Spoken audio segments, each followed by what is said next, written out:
Hi guys, welcome back to my YouTube channel. It's me again, Smael. And today's video guys ay vlog natin guys ay pupunta na naman tayo sa Bata guys dahil nagkasweldo na. So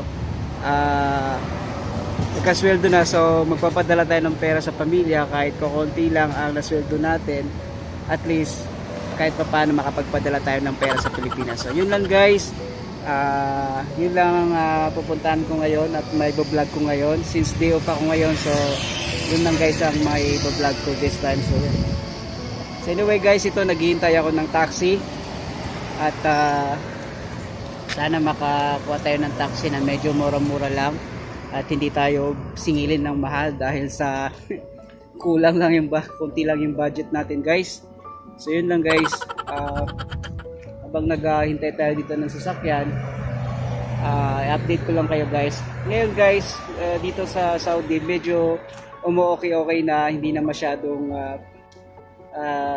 nagkakaroon ng mga balita tungkol sa yung nangyayari ngayon, na hindi na masyado yung naapektuhan sa sakit, yung pandemic na nararanasan natin ngayon. So medyo okay na ngayon dito sa Saudi kasi wala na masyado nababalitaan tungkol dyan. So yun guys, I'm not sure pero kasi yung mga na-obserbahan ko lang na hindi masyadong wala masyadong. So yun lang guys, wala, hindi ako pinansin. Hindi ako pinansin lang guys. Update lang konti. So yun, habang maghahintay ako guys na wala pang tagal pala sa sakyan. So yun lang. Ito na guys, meron ng taxi. Sana mura lang bigyan na sa atin dahil wala tayong budget. So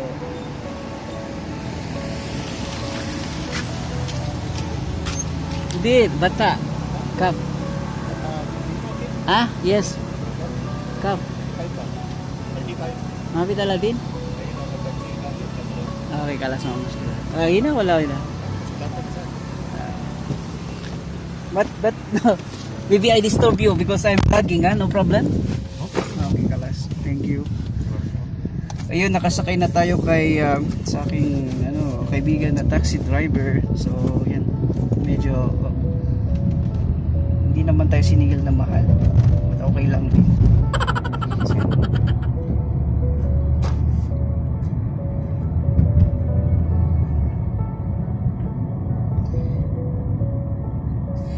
There, kam dagiga dis. Kalati dagiga. Isrin dagiga. Amasta Okay na 40 minutes, 45 minutes. Oh, very long time, ha?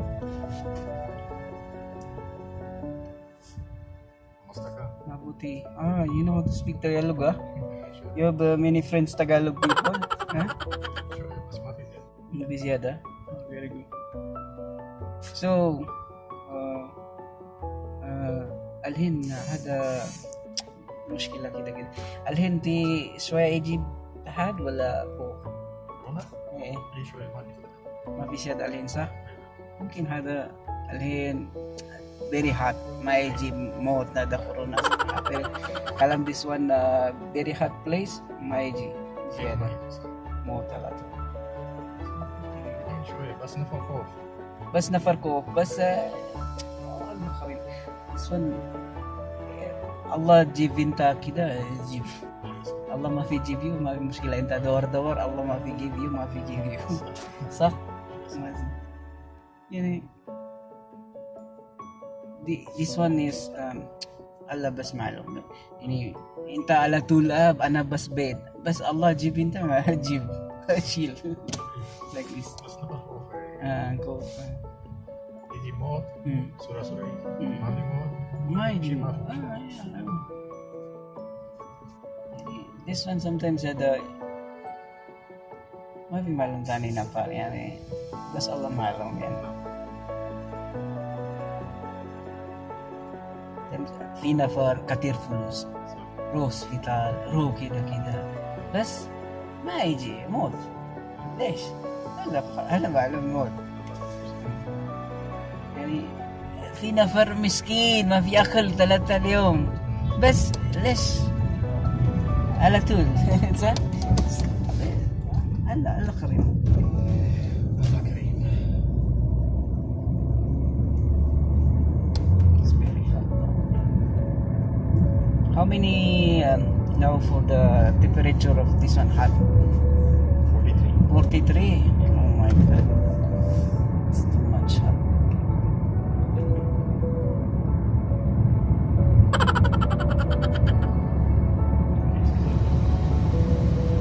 Okay, no problem.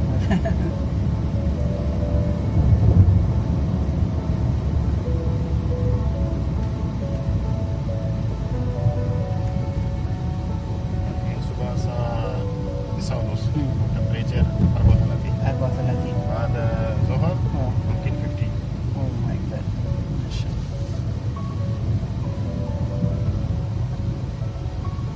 That's why sometimes people may go barra. رو على طول برا. على طول inside room.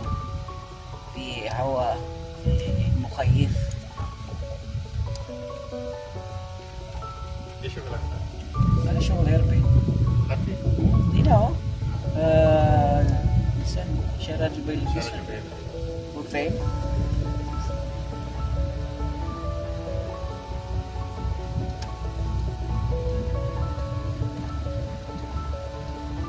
اسمه فيتنس. لينيس. فين؟ هذه؟ أنا فكرت هذا ولد. سوبر. هذا هرمة بس ها؟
Yun guys, ganito sa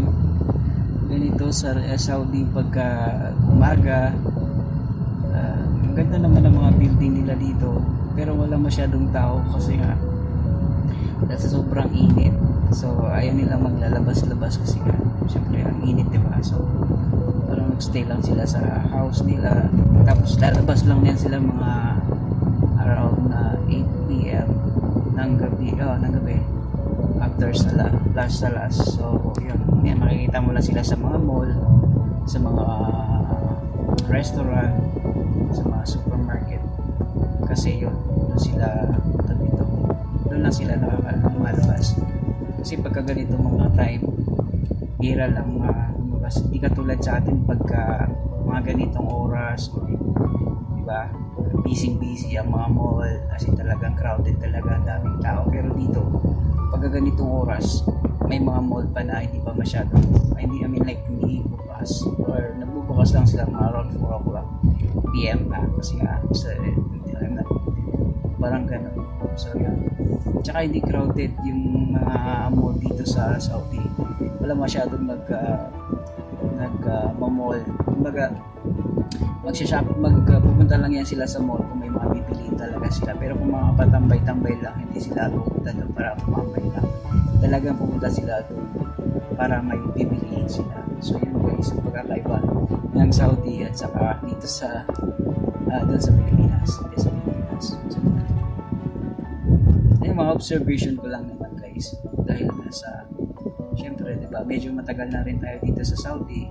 So nakikita natin yung mga nangyayari, yung mga kaganapan, ganyan. So mga share lang guys, kasi syempre diba, bilang OFW, buhay OFW, malungkot, masaya, pero malungkot, pero masaya din kasi nakakatulong ka sa pamilya mo at nakakapagpadala ka ng pera at ibibigay mo yung mga kailangan nila sa Pilipinas. So, masaya ka na dun, di ba? Yun lang, ang ano lang naman guys, ang mga hinihingi lang naman ng mga OFW sa pamilya nila is like makatanggap din sila ng like mga message na like, pag-alala, kumustahan. Kasi minsan kasi mga iba talaga, I mean like, hindi naman lahat, pero yung iba yung pag nakapagpadala na ng pera yung iba, tapos wala na, thank you, hindi thank you, wala, basta nakuha lang. So, yun lang.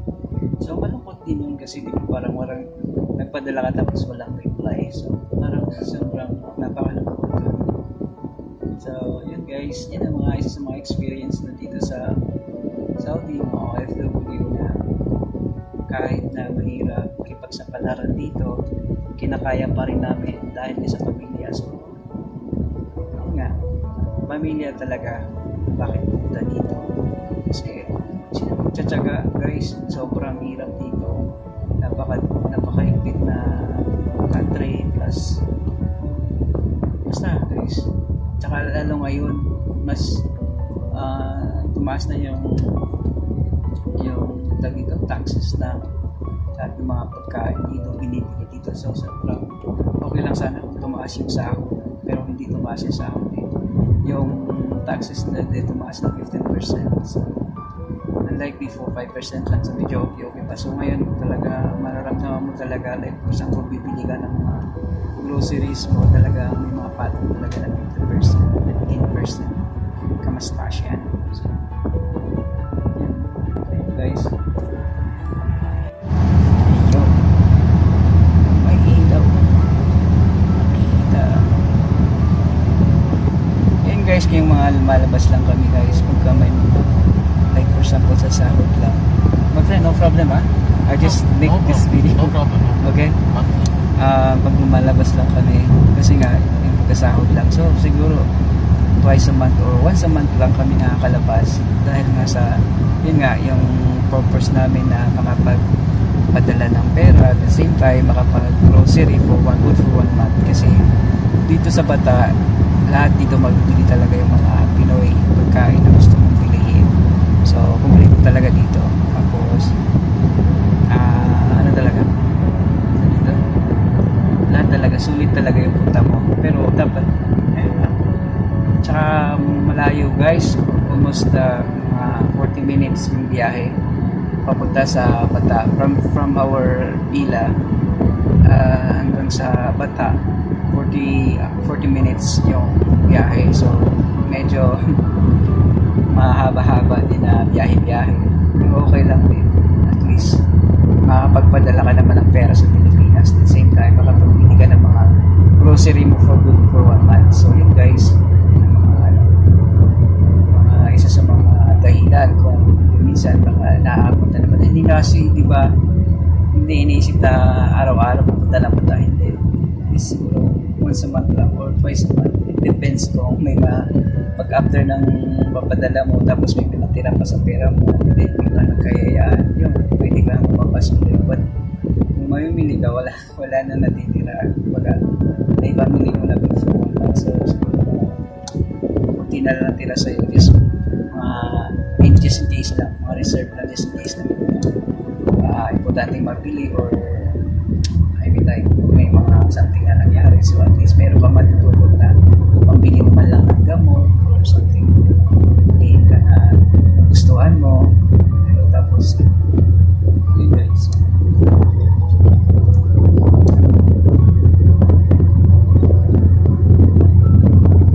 Guys, salamat talaga guys dun sa mga sa support ko sa channel ko, and kung bago pa lang sa channel ko, don't forget to subscribe to my channel, tsaka i-click mo na lang yung notification bell para lagi ng mga updates sa mga video, cover some vlog and reaction video na i-upload ko soon. So yun guys, sana lagi pa rin kayo nakasuporta sa channel, and yan, sana guys, medyo kinakabahan ako kasi nga medyo malapit-lapit na rin tayo, sana ma-approvean or natin yung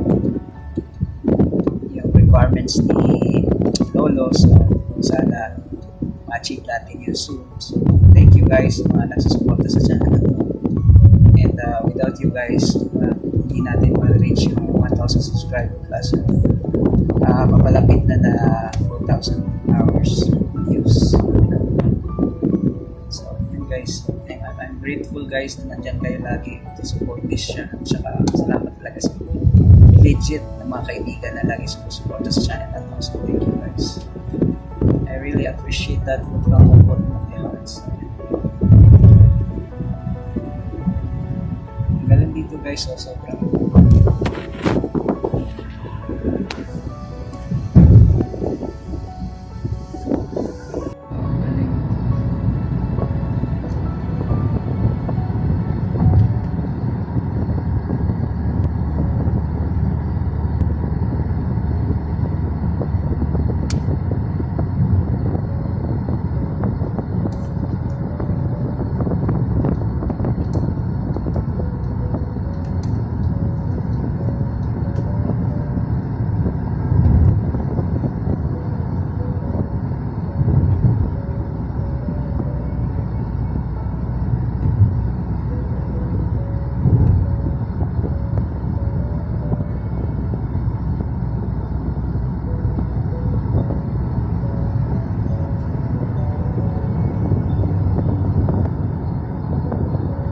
maraming sasakyan ngayon.